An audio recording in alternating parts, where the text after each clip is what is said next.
Bon, là c'est une dinguerie parce que c'est bientôt la fin. On est rentré dans les 10 dernières nuits, les 10 derniers jours du Ramadan. Le sprint final.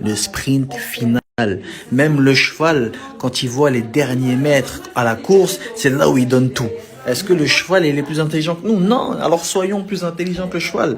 Et là on voit les derniers mètres. Si tu as eu des manquements, si tu as eu un petit coup de mou pendant le Ramadan, là c'est la fin gros. C'est comme un combat de boxe, c'est quand on te dit 30 secondes, 20 secondes. C'est là où on donne tout. Là, on t'a dit 10 jours et il y a moins de 10 jours, subhanallah, il faut tout donner.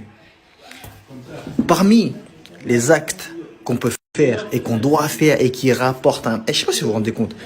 C'est genre plus de 1000 mois. Une nuit qui est meilleure que 1000 mois. C'est une dinguerie. C'est-à-dire, tu vas faire un truc pendant cette nuit-là, ça sera multiplié par plus de 1000 mois, plus de 80 années d'adoration. C'est une dinguerie. Je prends un exemple. Moi, par exemple, je vais la buter, cette invocation à la nuit du destin. Je vais dire, Ya Allah, guide ma mère dans l'islam. Et ben là, si je tombe la nuit du destin, c'est comme si j'avais demandé à Allah pendant plus de 1000 mois, pendant plus de 80 années, c'est comme si j'avais demandé ça. C'est-à-dire, cette nuit-là, c'est comme si j'avais demandé ça pendant plus de 80 années. C'est une dinguerie, gros. C'est une dinguerie. Parmi les choses que j'ai demandé, je vais demander ça, guide ma mère dans l'islam.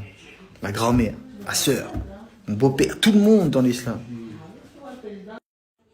Parmi les adorations